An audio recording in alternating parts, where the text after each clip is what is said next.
petit à petit, et on l'a vu ces dernières années, on se rend compte qu'il y a une suspicion très forte entre l'exposition à des particules fines, entre l'explosion de la pollution et l'émergence de nouvelles pathologies. Cette constatation permet à plein de scientifiques d'établir petit à petit, de façon irréfutable, des liens de causalité entre la pollution et l'émergence de nouvelles maladies.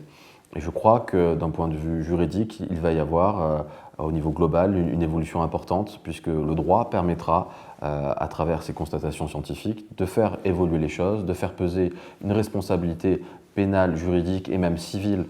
sur les grands groupes agroalimentaires ou qui produisent des pesticides ou même de l'énergie, du pétrole, etc., de se voir reconnaître comme responsable de cette pollution et donc directement de se voir reconnaître comme responsable de ces nouvelles pathologies. Et comme il s'agit bien évidemment d'un problème de santé publique qui va être exponentiel dans les prochaines années, il y a manifestement un intérêt juridique majeur pour tous les cabinets d'avocats qui voudront se pencher sur la question et naturellement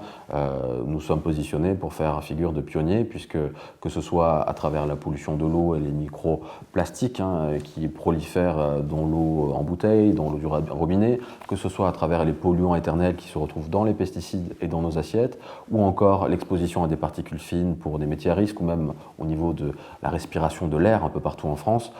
il y a déjà des liens de causalité scientifiques qui ont été établis et donc des responsabilités juridiques qui ont été fixées concernant des responsables. Et là, les victimes ont besoin d'avocats et donc nous avons du travail pour défendre toutes ces victimes et pour faire en sorte que la société évolue de façon positive en réduisant la pollution et les problèmes de santé qu'elle peut engendrer.